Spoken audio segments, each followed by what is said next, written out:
Hello विद्यार्थी मित्रांनो, मी रमाकांत पांचाळ आपले या ऑनलाईन प्लॅटफॉर्मवर खूप खूप स्वागत करतो.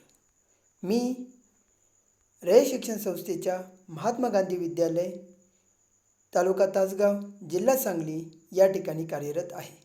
आपण या ठिकाणी 12वीच्या विद्यार्थ्यांसाठी इंग्लिशची सिरीज लॉन्च केलेली आहे. या अगोदर आपण या सिरीजचे 4 भाग अपलोड केलेले आहेत. आज आपण करणार आहोत या सिरीजचा 5वा भाग. तर या ठिकाणी बघा, आपण ती स्टोरी पाहत आहोत की त्या ज्योतिषाकडे एक अनोळखी माणूस आलेला आहे आणि त्या अनोळखी माणसामध्ये आणि ज्योतिषामध्ये कशा प्रकारे संवाद चालला आहे ते आपण या सिरीजमध्ये पाहत होतो. आणि आता आपण वेळ न वाया घालवता आपल्या 5व्या भागाला सुरुवात करूया. तो माणूस काय म्हणतोय बघा, स्टॉप सेट द अदर. म्हणजे ज्योतिषाकडे जो माणूस आला आहे तो ज्योतिषाला काय म्हणतोय, थांबा. कारण ज्योतिषाने जी रेग्युलर सेंटेन्सेस होती ती सगळ्या ग्राहकांना ऐकवायचा. म्हणजे काय की तुमच्या दूरच्या नात्यामध्ये कोण स्त्री आहे का ज्याच्याबरोबर तुझं पटत नाही, अशी वाक्य तो कायम सगळ्या माणसांना बोलायचा आणि ती वाक्य सगळ्यांना पटायची. परंतु आता त्या माणसाने काय सांगितलं आहे, थांबा म्हणून सांगितले. असलं मला काहीच नको, हे जे तू सांगतोयस हे मला नको आहे. मला काय पाहिजे बघा, I don't want all that. मला याची गरज नाही. मला फक्त एवढं सांग, shall I succeed in my present search or not. एवढंच मला सांग की मी जे आता माझं करंट आता जे काही मी चालवलं आहे, आता जे मला काय करायचं आहे, चालवायचं आहे, आता जे काय मी शोध घेतो आहे त्याच्यामध्ये मी यशस्वी होईन का, एवढं मला सांग. आता जे काय माझा शोध चालू आहे त्याच्यामध्ये मी यशस्वी होईन का, एवढंच मला सांग.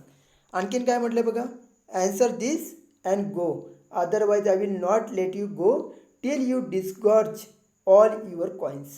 आता या ठिकाणी डिस्गॉर्जचा अर्थ आपण पाहून घ्या. काय म्हटलं आहे बघा, डिस्गॉर्ज म्हणजे काय म्हटलं आहे बघा, to let go or surrender something forcefully or under pressure. म्हणजे जे काय तुझ्याकडे आहे ते मला जबरदस्तीने देणं किंवा कोणाला तरी देऊन टाकणं. जे आपल्याकडे आहे ते कोणतरी जबरदस्तीने घेणं किंवा जबरदस्तीने ती द्यायला भाग पाडणं म्हणजे डिस्गॉर्ज. काय म्हणतोय बघा, तो दुसरा माणूस त्याला काय म्हणतोय बघा की मला काय कर, माझ्या प्रश्नाचं उत्तर दे, तेव्हाच तू इथून काय करू शकशील, जाऊ शकशील. काय म्हटलंय, till you disgorge all your coins. जोपर्यंत तू मला तुझे कॉईन सगळे देणार नाहीस तोपर्यंत तुला मी इथून सोडणार नाही.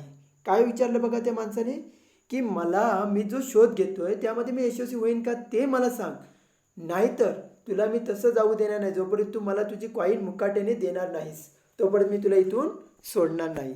मग काय केलं बघा, ॲस्ट्रॉलॉजरने the astrologer muttered a few incantations. आता इनकॅन्टेशनचा अर्थ आपण पाहून घेऊया. इनकॅन्टेशन्स म्हणजे काय म्हटलं बघा, अ series of magical words that a person chants for sings. म्हणजे बघा काहीतरी मंत्र पुटपुटणे. इनकॅन्टेशन्स म्हणजे काय, मंत्र पुटपुटणे. कोण मंत्र पुटपुटतोय आता, मटर्ड म्हणजे काय करणं, पुटपुटणे. फ्यू इनकॅन्टेशन्स म्हणजे काय, काही जे मंत्र होते त्याचे ते पुटपुटला. अँड रिप्लायड, आणि त्याने उत्तर दिलं. काय म्हटलं बघा, ऑल राईट, ठीक आहे, तू म्हणतोयस ना की तुझ्या प्रश्नाचं उत्तर तुला पाहिजे, ठीक आहे मी देतो. आय विल स्पीक, मी बोलेन.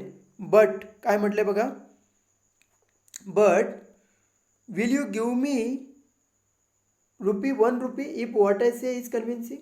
काय म्हटलं बघा, ठीक आहे मी तुझ्याशी बोलतो, परंतु मी जेव्हा बोलेन आणि जे तुला मान्य होईल, कन्व्हिन्सिंग म्हटले बघा, जर तुला ते मान्य झालं, तुला ते पटलं, तर तू मला काय करायचं, ₹1 द्यायचा. चालेल का. बघा ज्योतिषाने आता आपलं प्रश्न विचारला आहे की तू म्हणतोयस ते ठीक आहे, मला तू इथून जायला देत नाहीस ना, ठीक आहे, मग मी बोलतो, मी सांगतो, पण माझं जर तुला पटलं तर तू काय करायचं, मला ₹1 द्यायचा. देशील का मग, otherwise I will not speak, I will not open my mouth. जर असं तुला पसंत नसेल, हे जर तुला मान्य नसेल तर मात्र, अदरवाईज हे जर मान्य नसेल तर मात्र मी माझं तोंड उघडणार नाही.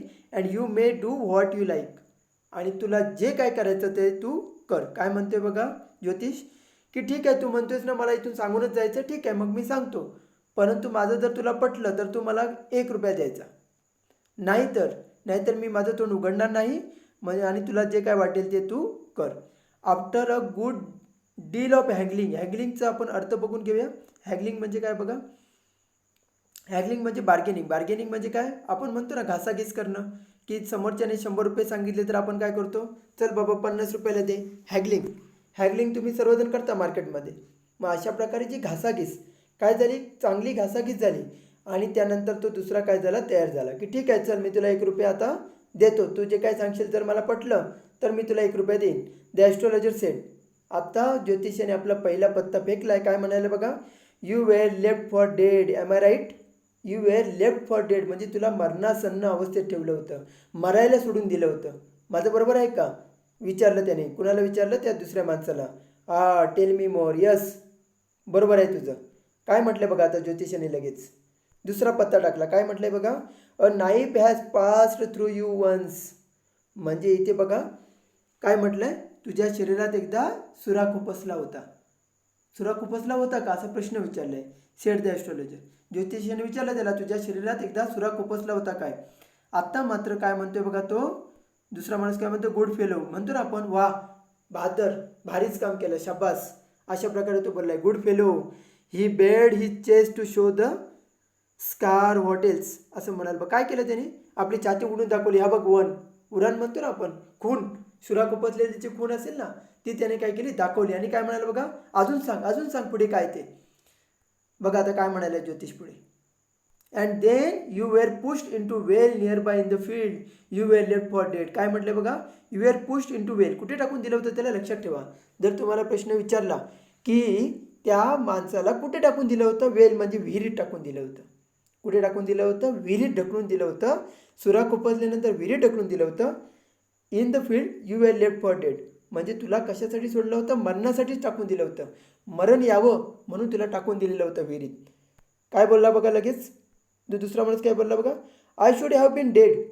आता हे लक्षात घ्या, या वाक्यरचना या सेंटेन्स पॅटर्न तुम्ही लक्षात घ्यायचं आहे की भूतकाळात एखादी घटना घडली म्हणजे आपण म्हणतो ना, मी जास्त शिकलो असतो तर कदाचित डॉक्टर झालो असतो. मग जास्त शिकलो असतो ही जी गोष्ट आहे ती हॅड वापरून लिहायची असते. बघा इथे, passer by had not chance to peep into the well. जर मला एखाद्या वाटसरूने बघितलं नसतं, बघा इथून आहे बघा, इफ सम पासर बाय म्हणजे कोण? जो रस्त्याने जाणारा नागरिक, आपण म्हणतो ना वाटसरू म्हणतात मराठीत त्याला. मग जो पासर बायने had not chance to peep into the well, जर त्याने विहिरीत डोकावून बघितलं नसतं तर काय झालं असतं? I should have been dead. मी मरून गेलो असतो. बघा लक्षात घ्या, खरं म्हणजे भविष्यातलं, भूतकाळातलं भविष्यकाळ, खरी घटना कोणती घडली की पासरबाईने काय केलं, त्या विहिरीत डोकावून बघितलं. आता बघितलं नसतं तर काय झालं असतं? I should have been dead. मी मरून गेलो असतो. म्हणजे एक वाक्य, जी घडणारी क्रिया आहे, जी भूतकाळाची घटना घडली ती हॅड म्हणून लिहायचं, आणि ती घडली नसती तर काय घडलं असतं, किंवा ती घडली म्हणून काय घडलं तर त्याला काय करायचं, शुड हॅव किंवा वुड हॅव असं वापरून वाक्य पूर्ण करायचं असतं. म्हणजे मुख्य वाक्य कोणतं आहे बघा, पासरबाईने त्याला बघितलं, chance to peep into the well, विहिरीत डोकावून बघितलं आणि म्हणून तो वाचला, नाहीतर तो मरून गेला असता. I should have been dead, मरून गेलो असतो मी. जर एखाद्या वाटसुरीने त्या वाटसुरीने माझ्याकडे किंवा त्या विहिरीत डोकावून बघितलं नसतं तर मी मरूनच गेलो असतो. असं कोण म्हणतोय? Exclaimed the other. दुसरा जो माणूस आलाय तो काय बोलला की जर त्या वाटसुरीने विहिरीत डोकावून बघितलं नसतं तर मी कदाचित मरून गेलो असतो. ओव्हरवेल्ड बाय इंथुझियाझम. ओव्हरवेल्ड म्हणजे काय बघा, ओव्हरवेल्ड म्हणजे overcome by something. Overcome by something म्हणजे अति आनंदाने, अति उत्साहित होणे. आता ज्योतिषाने बघा एवढी सत्य घटना सांगितली आहे, एवढं अगदी परफेक्ट सांगितलं आहे, ते ऐकून तो माणूस काय झाला, एकदम उत्साहित झाला की अजून काय बोलला, हे बघ त्या माणसाने मला बघितलं नसतं तर कदाचित मी मरूनच गेलो असतो. वा वा, भारी सांगतोय ज्योतिष, असं त्याला वाटू लागलं होतं. When shall I get at him. काय विचारलं बघा पुढचा प्रश्न, कधी मी त्याला पकडेन ज्याने माझ्यावर हल्ला केला, ज्याने माझ्या सुरा कोपसला, ज्याने मला विहिरीत ढकलून दिलं. एकच माणूस होता तो, त्याला मी कधी शोधेन, त्याला बदला घ्यायचा आहे. सुडाने पेटून उठलाय तो माणूस. काय विचारतोय बघा, when shall I get at him, मी त्याला कधी पकडेन. ही आज क्लेंचिंग हिज फिस्ट. क्लेंचिंग म्हणजे हाताच्या मुठी आवळतो ना माणूस रागाने, की आता मी करूनच दाखवतो, कुठे मिळेल तो माणूस आणि कधी मी त्याला पकडेन. आणि हाताच्या मुठी आवळ त्याने विचारलं की कधी मी त्याला पकडेन. आता ज्योतिषाने काय उत्तर दिले बघा, in the next world. In the next world म्हणजे पुढच्या जन्मी. इथे जग असा अर्थ घेऊ नका वर्ल्डचा, इथे अर्थ घ्यायचा की तू आता त्याला कधी भेटशील, पुढच्या जन्मी भेटशील. असं कोण म्हणाला? ॲन्सर्ड द ॲस्ट्रॉलॉजर. काय म्हणाला बघा असं तो, काय म्हणाला की तू आता त्याला पुढच्या वर्षीच भेटशील. ही डाईड 4 months ॲगो इन अ फार ऑफ टाऊन. काय म्हणाला बघा, एका दूरवरच्या गावातच त्याचा मृत्यू झाला. किती महिने झाले? जस्ट 4 महिन्यापूर्वीच त्याचा काय झालाय, मृत्यू झालाय. You will never see him any more of him. आता तू त्याला बघू शकत नाहीस. आता हा तो दुनियेतच नाही आहे, तू त्याला बघू शकत नाहीस. काय म्हटलं तो काय झालं हे ऐकून बघा. The other grown. ग्रोन म्हणजे काय झालं बघा. ग्रोन म्हणजे काय. ग्रोन म्हणजे made a low sound by distress. म्हणजे एखादा माणूस ना खूप काय होतो निराशेमध्ये काय होतो पुटपुटतो. तसा निराश झाला तो. आता काय ऐकलं त्याने की त्या माणसाचा ज्याचा तो काय करतो शोध घेतो इतकी दिवस इतकी वर्ष त्या माणसाचा शोध घेतोय की कधी एकदा भेटेल आणि कधी त्याचा मी काय करेन खून करेन. या प्रकारे तो काय करतो त्याचा शोध घेतोय आणि तो माणूस काय झालाय मृत्यू पावलाय. ही घटना ऐकून तो काय झाला हळहळला. त्याला खूप दुःख झालं. काय म्हटलं बघा. Groan on hearing it the astrologer proceeded. तरी पण ॲस्ट्रॉलॉजर काय सांगतो पुढचं वाक्य सांगतो. काय म्हणाल ॲस्ट्रॉलॉजर बघा. गुरुनायक. आता गुरुनायक कुणाचं नाव होतं. जो माणूस बघा त्या ज्योतिषाकडे आलाय त्याचं नाव गुरुनायक होतं. ॲस्ट्रॉलॉजरने काय घेतलं त्याचं डायरेक्टली नाव घेतलंय. आता नाव घेतल्यावर तो काय म्हणतो बघा. You know my name. तू मला नावाने ओळखतोस. तू मला ओळखतोस. The other said taken aback. Taken aback म्हणजे काय बघा. आश्चर्यचकित होणे. खूपच आश्चर्यचकित होणे. त्या ज्योतिषाने त्या माणसाचं नाव घेतलं. अनोळखी माणसाचं नाव घेतलं. लगेच तो अनोळखी माणूस खूप आश्चर्यचकित झाला. एकतर त्या माणसाचा त्याने पूर्ण भूतकाळ सांगितला होता ज्योतिषाने. Okay.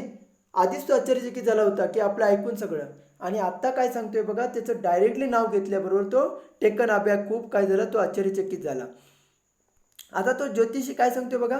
As I know all other things. बघा मला जशा इतर गोष्टी माहीत आहेत तसंच मला तुझं सुद्धा नाव माहिती आहे. मी जसं तुझा पास्ट सांगितला आणि तुला जो मारणारा होता तो कसा प्रकारे कसा मेलाय तो ह्या जगात नाही आहे या गोष्टी मला माहीत आहेत. तसंच मला तुझं नाव देखील माहिती आहे. काय म्हणाला बघा. Guru Nayak listen carefully to what I have to say. मी काय सांगतोय ते तू काय कर नीट ऐकून घे. व्यवस्थित ऐकून घे. काय सांगितलंय बघा त्याला पुढे. Your village is 2 days journey due north of this town. तुझं जे गाव आहे ना इथून ते 2 दिवस प्रवासाचं आहे. कुठल्या दिशेला. आता ह्या खेड्यातून उत्तरेच्या दिशेला तुझं गाव 2 दिवसाच्या प्रवासावरती आहे. तू काय कर टेक द नेक्स्ट ट्रेन. पुढची तू रेल्वे पकड अँड बी गॉन. काय म्हटलंय बघा. आणि तू इथून काय कर निघून जा. I see once again great danger to your life if you go from home. काय म्हणतोय बघा. I see once again great danger. मला काय होतं आहे अजून एक तुझ्या आयुष्यात मोठा धोका दिसतोय. कधी. You go from home. जर तू घराच्या बाहेर पडलास तर मला तुझ्या जीवनात अजून एक मोठा धोका जसा पूर्वी झाला होता तसाच धोका तुझ्या आयुष्यात अजून एकदा दिसतोय जर तू घरातून बाहेर पडलास तर. काय म्हटलं बघा. He took out a pinch of sacred ash and held it to हिम.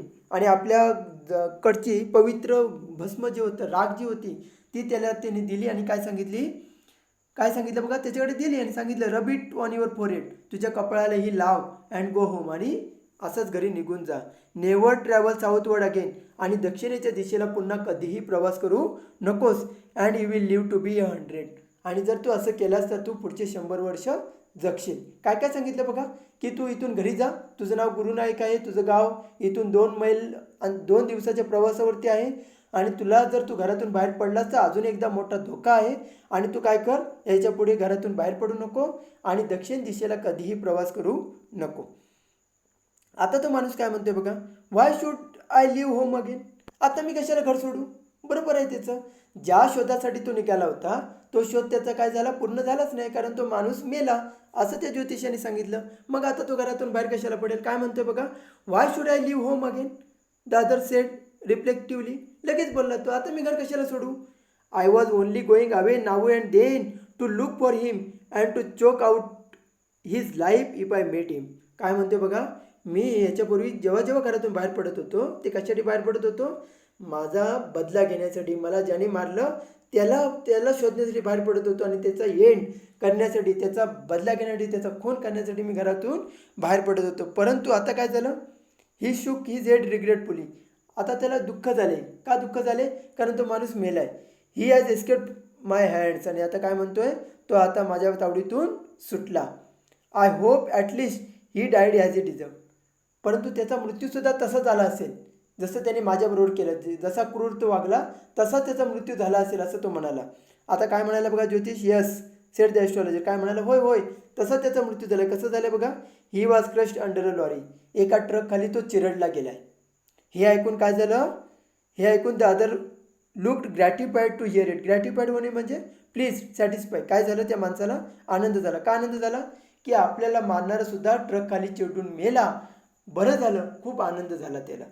आता आपण काय करूया, अशा प्रकारे आपण हा 5वा एक्स्ट्रॅक्ट संपवलेला आहे. आपण याचे क्वेश्चन आन्सर आता बघूया. पहिला भाग आहे तो ग्लोबल अंडरस्टँडिंगचा. बघा इथे काय सांगितलंय. Read the following sentences and choose correct one. आपल्याला काय करायचं या ठिकाणी, की आपल्याला 4 पर्याय दिलेले आहेत, त्यामधला करेक्ट पर्याय आपल्याला काय करायचा आहे, निवडायचं. बघा काय म्हटलंय. The astrologer says that if Nayak does not leave his village again he would. जर काय केलं, बघा, जर त्याने आपलं गाव सोडलं नाही तर काय होईल बघा. हे जर खेडं सोडलं नाही, काय कोणत्या ज्या खेड्यात तो आलाय, आता ॲस्ट्रॉलॉजरच्या गावामध्ये आलाय, जर त्या गावातून तो निघून गेला नाही तर काय होणार त्याच्या आयुष्यात पुन्हा. रिटर्न द मनी चुकीचं आहे. काय बघा, काय प्रश्न आहे का रिटर्न द मनी, असं कुठेच सांगितलेलं नाही आहे. Go back home and stop looking for the man who tried to kill him, असंही नाही सांगितलं आहे. आणखीन काय म्हटलं बघा, नॉट फाइंड द किलर, असंही सांगितलं नाही. काय सांगितलं आहे, फेस डेंजर. काय म्हटलं होतं बघा, की जर तू इथे असशील, घराच्या बाहेर असशील, तर मगाशी सांगितलं होतं बघा, की मला अजून तुझ्या आयुष्यात एक मोठा धोका दिसतोय, हे सांगितलं होतं. त्यानंतर बघा, Guru Nayak consult the astrologer because he wants to.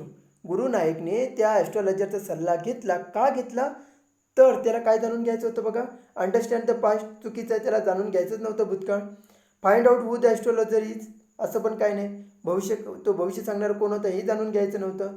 Make some money through a बेट, पैजेतून काही पैसे मिळवायचे, हे सुद्धा त्याचं काय मत नव्हतं. फक्त त्याला काय जाणून घ्यायचं होतं, get the answer to a specific question. अगोदरच बोलला होता बघा तो, मला दुसरं काहीच नको, मला माझ्या फक्त प्रश्नांचं उत्तर हवं आहे, एवढंच तो बोलत होता. त्यानंतर बघूया बघा, सी सांगितलं आपल्याला. Guru Nayak is looking for the man who try to kill him. आता गुरु नायक शोधतोय, ज्याने त्याला त्या माणसाला शोधतोय ज्याने त्याला मारण्याचा प्रयत्न केला होता. कशासाठी शोधतोय बघा, टू गेट अन अपॉलॉजी, माफी मागण्यासाठी नाही. टू डिमांड अन एक्सप्लेनेशन, म्हणजे त्याच्याकडनं जाणून घ्यायचं का बाबा मारलं त्याला, असं पण काही नव्हतं. To prove that the man was unsuccessful, असंही काय नव्हतं. म्हणजे असं त्याला काय प्रूव्ह करायचं होतं का, तू मला मारायचा प्रयत्न केलास आणि मी जिवंत आहे बघ, असं काय त्याला प्रूव्ह करायचं होतं का, नाही. फक्त त्याला काय घ्यायचं होतं, टू टेक रिव्हेंज. आत्ताच आपण बघितलं की काय म्हटला तो, मी फक्त एवढ्यासाठीच घरातून बाहेर पडत होतो की तो माणूस मला कधी दिसेल आणि मी त्याचं लाईफ कधी एंड करेन. त्यानंतर काय म्हटलं बघा, the astrologers remarks make Guru Nayak feel all of the following except. म्हणजे बघा, जे ॲस्ट्रॉलॉजरचे रिमार्क आहेत ना, जे त्याने सांगितले ॲस्ट्रॉलॉजरने, त्यामुळे जी काय फिलिंग आली गुरु नायकची, त्यामधली जी काही फिलिंग आली आहे त्यामध्ये फक्त कोणती आली नव्हती हे आपल्याला सांगायचं बघा. तो रिलीव्ह झाला होता का, होय झाला होता. त्यानंतर इम्प्रेस झाला होता का, हो इम्प्रेस झाला ऐकून, की कशाप्रकारे त्या ज्योतिषाने त्याचं हिस्ट्री सांगितली. आणि डिसअपॉइंटेड झाला, कारण का, की तो माणूस मेला आहे ऑलरेडी. मग आपल्या प्रश्नाचं उत्तर काय बघा, सस्पिशियस. तो असं त्याला संशय आला होता का कोणत्या गोष्टीचा, आपलं उत्तर फक्त काय आहे, सस्पिशियस आपलं उत्तर आहे, की त्याला संशय आला नव्हता, बाकी सगळ्या गोष्टी झाल्या होत्या. आता काय सांगितले बघा, read the following sentences and find out true and false sentences, correct the false sentences. आपल्याला पहिल्यांदा करेक्ट आहेत का रॉंग आहे ते सांगायचं आहे, आणि जर रॉंग सेंटेन्स असतील तर आपल्याला ती करेक्ट करायची आहेत. The astrologer gave a correct prediction to the client about his past and he was stabbed, thrown into well and left for dead. ॲस्ट्रॉलॉजरने सगळं सांगितलं होतं का बघा, करेक्ट प्रेडिक्शन सांगितलं होतं का, हो. आत्ताच आपण बघितलं की त्याने सांगितलं की तुझ्या शरीरात सुरा खुपसला होता, तुला विहिरी ढकलून दिलं होतं, म्हणजे हे वाक्य काय असणार, ट्रू असणार. त्यानंतर बघा, the astrologer tried to back out of the deal and talked about the client's past. बघा, म्हणजे त्याने ॲस्ट्रॉलॉजरने काय केलं, डीलमधून मागे घेण्याचा किंवा माघार घेण्याचा प्रयत्न केला आणि नंतर त्या क्लायंटचा पाय सांगितला. असं होतं का, नाही. कारण त्या डीलमधून तो माघार घेतली नाही, ती डील ठरवली त्याने. काय म्हटलं बघा, इट फॉल्स सेंटेन्सेस आहे. करेक्ट सेंटेन्स काय बघा, the astrologer struck a bargain. काय केलं, बार्गेन केली, घासाघीस केली त्याच्याबरोबर, आणि नंतर मग त्याने काय केलं, त्याचा भूतकाळ सांगितला. माघार घेतली का त्या पैजेमधून, माघार नाही घेतली, घासाघीस केली की मला 1 रुपया तरी दे, मी जेव्हा तुला खरं सांगेन, तुला पटलं तर मला 1 रुपया दे. अशा प्रकारे त्याने घासाघीस केल्यानंतर काय केलं, त्या क्लायंटचा पाय सांगितला. त्यानंतर बघा काय सांगितलंय, the astrologer rescued himself from Guru Nayaks revenge. असं झालं का, ॲस्ट्रॉलॉजरने आपल्या स्वतःला सोडवलं का गुरु नायकच्या बदल्यातून, होय. हे सेंटेन्स काय आहे, ट्रू आहे. त्यानंतर पुढे बघा, आपल्याला काय करायचं आहे, कम्प्लीट द वेब दिलेली होती आणि ती आपल्याला कम्प्लीट करायची आहे. The astrologer told the man that. आता ॲस्ट्रॉलॉजरने त्या माणसाला काय काय गोष्टी सांगितल्या. तर पहिली गोष्ट काय सांगितली, he had been stabbed with a knife. Yes, चाकूने भोकसलं होतं त्याला, करेक्ट आहे. त्यानंतर काय सांगितलं बघा, he had been pushed into well. होय, त्याला विहिरीत ढकलून दिलं होतं. He had been left for dead. होय, मरणाचं नावाचं सोडलं होतं. The attacker had died 4 months ago. हे सुद्धा सांगितलं की 4 महिन्यापूर्वी तुला ज्याने अटॅक केला होता तो सुद्धा मरण पावलेला आहे. त्यानंतर बघा पुढे काय सांगितलं, complete the following with what had happen to Guru Nayak's enemy according to the astrologer. मग ॲस्ट्रॉलॉजरच्या मते जो गुरु नाईकचा शत्रू होता, जो दुश्मन होता, ज्याने गुरु नाईकला मारण्याचा प्रयत्न केला होता, त्याच्याबरोबर काय झालं. According to the astrologer Guru Naik's enemy had died. He had been crushed by a lorry. एका लॉरीखाली तो चिरडला गेला. त्यानंतर पुढे बघूया, कम्प्लीट द फॉलोइंग सांगितलं आहे. The man left for dead because he had been pushed into well in a field. Nobody normally looked into the well and he would have died had there not been a passer by who chance to peep into the well. कोणच त्या विहिरीमध्ये वाकून नाही बघितलं, परंतु एक वाटसुरू जात होता, त्याने त्या विहिरीत वाकून बघितलं आणि त्यानंतर त्याला बाहेर काढलं. The man looked gratified because his enemy had met his death by being crushed under a lorry. तो माणूस आनंदी काय झाला होता, कारण त्याला वाटलं की आपला दुश्मन आहे तो ट्रकखाली चिडून मेला. Guru Nayak felt that the man deserve such a terrible fate for what he had done to him. बघा, डिझर्व करणं म्हणजे काय, की एखाद्याला बाबा तसंच व्हायला पाहिजे होतं, म्हणजे त्याने डिझर्व करणं.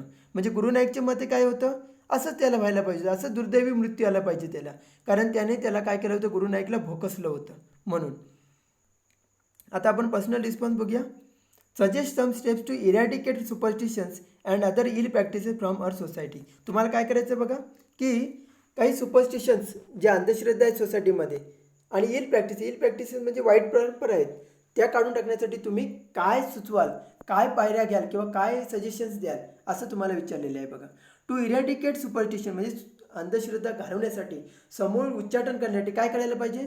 अँड अदर इल प्रॅक्टिसेस, काही ज्या परंपरा आहेत, वाईट प्रथा आहेत, त्या घालवण्यासाठी काय करायला पाहिजे. From our society the first and most important step is education. सर्वात महत्त्वाची गोष्ट आपल्याला कोणती वाटते, ती म्हणजे एज्युकेशन. तुम्हाला पर्सनल रिस्पॉन्स लिहिताना अशा प्रकारे लॉजिकली आन्सर लिहायचं आहे, की आपल्याला जर अंधश्रद्धा घालवायची असतील तर सर्वात महत्त्वाचं पाऊल आहे ते म्हणजे आपण काय घेतले पाहिजे, शिक्षण घेतले पाहिजे. अजून काय सांगितलं बघा, स्कूल्स अँड कॉलेजेस, शाळा आणि कॉलेज काय केलं पाहिजे, must help their students to develop a scientific attitude. म्हणजे शाळा आणि कॉलेजने काय केलं पाहिजे, वैज्ञानिक दृष्टिकोन विकसित केला पाहिजे. अँड थिंक लॉजिकली म्हणजे विचार करणं, लॉजिक लावून विचार करणं. बघा, एखादी गोष्ट का घडते याचा तुम्ही विचार केला पाहिजे. And to develop and rationally, काय म्हटलं मग, लॉजिकली विचार करायचा आणि रॅशनली सुद्धा विचार करायचा आहे. Secondly, as people in India tend to listen to the religious heads, all religious head should send out clear messages to their followers about the, काय म्हटलं आहे बघा, इरॅडिक्शन ऑफ सुपरस्टिशन. बघा, रिलिजियस हेड्स म्हणजे काय, धार्मिक प्रमुख. सर्व लोक आपल्या धर्माच्या प्रमुखांचं ऐकतात आणि धर्माच्या प्रमुखाने काय केलं पाहिजे बघा, रिलिजियस हेड्स म्हटलं आहे, त्यांनी काय केलं पाहिजे, should send out clear message, काय केलं पाहिजे, एक संदेश पाठवला पाहिजे लोकांकडे, फॉलोअर्स म्हणजे त्यांचे जे ऐकतात त्यांना, about the eradication of superstition म्हणजे अंधश्रद्धा घालवण्यासाठी त्यांनी आपल्या फॉलोअर्सना काय केलं पाहिजे, क्लिअर मेसेज दिला पाहिजे. कोणी, धर्मगुरूंनी, आणि धर्मगुरूंची सर्व लोक ऐकतात. And lastly the other generation, काय म्हटलं बघा, last is the older generation should change there opinions and ideas and get rid of silly superstition belief. Older generation जे जुन्या पिढ्या आहेत त्यांनी काय केलं पाहिजे, त्यांचं मतं बदलली पाहिजे आणि या सगळ्या सिली सुपरस्टिशनपासून आपली स्वतःची मुक्तता करून घेतली पाहिजे. त्यानंतर बघा, लँग्वेज स्टडी दिलं आहे आपल्याला, ग्रामर दिलं आहे. या ठिकाणी काय दिलं आहे, की आपल्याला जे ब्रॅकेटमध्ये जो वर्ड आला आहे त्याचं काय करायचं, आपल्याला उपयोग करायचा वाक्यामध्ये. ही शूक हिज हेड रिग्रेटफुली आहे या ठिकाणी, आणि आपल्याला दिले रिग्रेट वापरून वाक्य तयार करायचं आहे. तर कसं वाक्य होईल, ही शूक हिज हेड विथ रिग्रेटफुलीचं काय केलं, विथ रिग्रेट, अशा प्रकारे आपल्याला वाक्य तयार करायचं आहे. I should have been dead if some passer by had not chance to peep into the well, exclaimed the other, overwhelmed by enthusiastically, असं आपल्याला वाक्यात उपयोग करायचा आहे. या ठिकाणी आपल्याला इंथुझियाझम दिलेलं आहे. बघा कसं वाक्य होईल, I could have been dead if some passer by had not chance to peep into the well, exclaim the other enthusiastically. इथे काय म्हटलं बघा, बाय इंथुजियाझम म्हटलं आहे आणि आपण काय केलं, बाय काढून काय केलं, द अदर इंथुजियास्टिकली असं आपण वापरलेलं आहे. ओके. आणि त्यानंतर बघा, the other grown on hearing it, काय करायचं आहे या ठिकाणी, हर्ड वापरायचं आहे. ऑन हिअरिंग काढून टाकून हर्ड वापरायचं आहे. बघा, the other grown when he heard it, जेव्हा त्याने ऐकलं आणि तेव्हा त्याला काय झालं, खूप हळहळला तो. काय केलं, हर्ड वापरलं बघा या ठिकाणी आपण. आणि या ठिकाणी ऑन हिअरिंग होतं. ऑन हिअरिंग ऑन काढून टाकायचं, कारण हिअरिंग वापरताना पण ऑन वापरतो, परंतु आपण जेव्हा हर्ड वापरायचं तेव्हा जस्ट काय येणार, when he heard it, Wien आपल्याला वापरावं लागेल. अशा प्रकारे आपण आज 5वा भागसुद्धा कंप्लीट केलेला आहे. सर्व विद्यार्थी मित्रांनी काळजीपूर्वक ऐकायचं आहे आणि त्याचं ॲनालिसिस समजून घ्यायचं आहे. कृपया बघा विद्यार्थी मित्रांनो, तुमच्यासाठी मी खूप मेहनत घेत आहे की तुमचं इंग्लिश चांगलं व्हावं, तुमची इंग्लिशची भीती जावी. तर कृपा करून माझ्या चॅनलला लाईक करा, सबस्क्राईब करा आणि आपल्या विद्यार्थी मित्रांना शेअर करा की हा जो भाग मी चालवला आहे, ही जी मी मेहनत घेतो आहे ती सर्व विद्यार्थ्यांपर्यंत पोचू दे. हे सर्व मी तुमच्यासाठीच करतो आहे आणि नक्कीच तुम्हाला याचा खूप खूप फायदा होईल. सबस्क्राईब केल्यानंतर बघा, तुम्हाला मी जेव्हा व्हिडिओ अपलोड करीन, मी दररोज याचा एक एक भाग टाकत आहे. तुम्हाला सकाळीच काय होईल याची, जसं मी व्हिडिओ अपलोड केला तसं तुम्हाला काय येईल, नोटिफिकेशन येईल. तर कृपा करून माझं चॅनल काय करा, सबस्क्राईब करा आणि आपल्या सर्व विद्यार्थी मित्रांना शेअर करा. तुम्ही शांतपणे ऐकून घेतलात त्याबद्दल खूप खूप धन्यवाद. Thank you very much.